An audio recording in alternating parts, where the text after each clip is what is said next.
Most people spend their whole financial life chasing more because they have never stopped to calculate what enough actually looks like in real numbers. That is the core problem. Not income, not discipline, not willpower. The problem is the target. When there is no number, saving feels pointless and progress feels invisible. You could have $3,000 in an account and still feel broke because you have no idea if 3,000 is close to where you need to be or nowhere near it. 3,000 might be 40% of the way there, or it might be 3%. Without a target, you cannot know. This video is going to fix that. We are going to calculate 3 specific numbers. Numbers built from your actual bills, not someone else's life. By the end, you will have a stable number, a secure number, and a free number. And you will know exactly which one to work toward first. Start with why vague goals fail. I want to be financially stable. Most people say something like that. But stable is not a number. It is a feeling. And you cannot save toward a feeling. You cannot measure progress against a feeling. You cannot wake up one Tuesday and say, I am now 12% closer to feeling stable. The math does not exist. There is real evidence behind this. Studies in behavioral finance consistently find that people with specific, numeric savings targets save more than people with vague aspirations, even at the same income level. The target is doing psychological work that good intentions alone cannot do. It converts anxiety into arithmetic, and arithmetic is solvable. So, 3 numbers. The first is your stable number. Simple, underrated, and the most powerful first milestone in personal finance. Your stable number is 1 month of your essential expenses plus 20%. Here is how you find it. Write down every expense that would happen whether or not you felt like paying it. Rent or mortgage, utilities, groceries, minimum debt payments, insurance, transport to work. Add them up. That total is your essential monthly spend.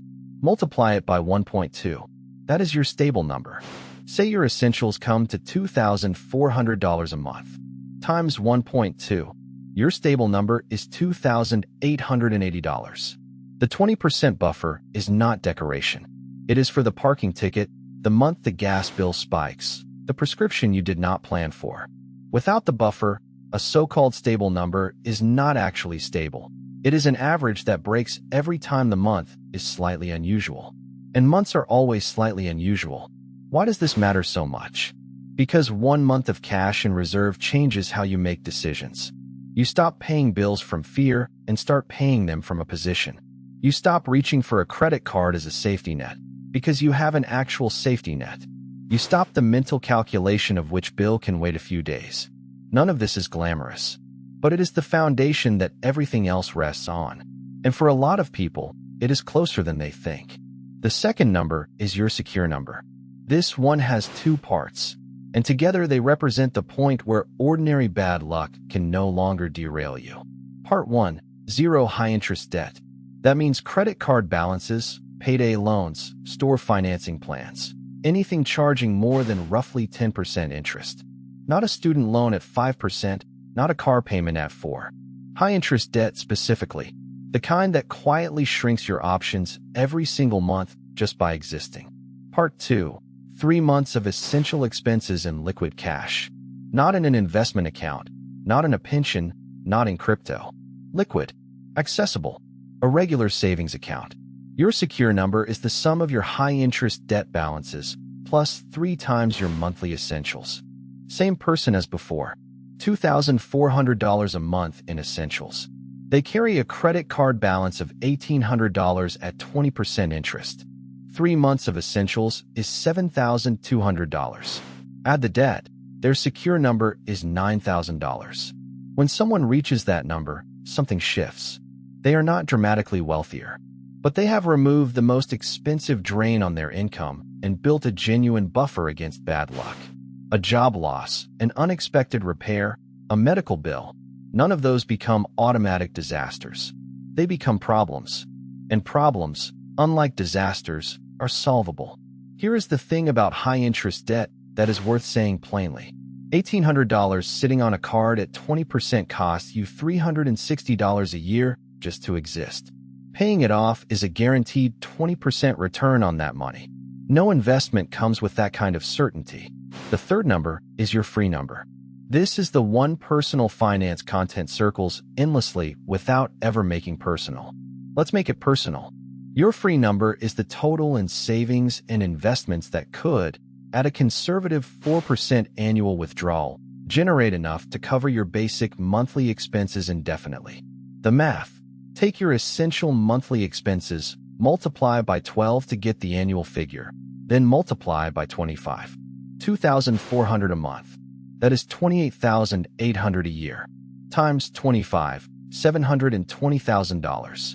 That multiplier comes from what is sometimes called the 4% rule, a rough historical reference suggesting that a broadly diversified portfolio can sustain a 4% annual withdrawal over long periods without running out.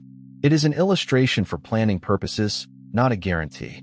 Real markets vary, and your situation is your own. But as a reference point, it gives you an actual number instead of an abstract dream. Your free number is not retirement. It is the point where basic expenses could, in principle, be covered without working. Some people reach it and keep working anyway because they enjoy what they do. Others step back. The point is having the choice. So, 3 numbers, all calculated from one input.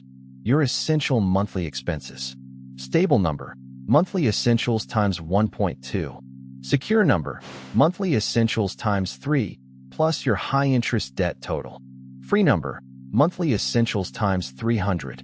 Most people who sit down and do this discover that the stable number is closer than expected. The secure number is reachable with focused effort over a year or two. And the free number, though large, is not fantasy. It is the result of consistent arithmetic applied over time. The reason financial anxiety feels so persistent for so many people is not usually the size of the gap between where they are and where they need to be. It is that there is no defined destination. Without a finish line, the gap is infinite. You are always running and never arriving. Write down your 3 numbers. Decide which threshold you are working toward right now. Put the number somewhere you will see it. That is not motivation. That is just having a target.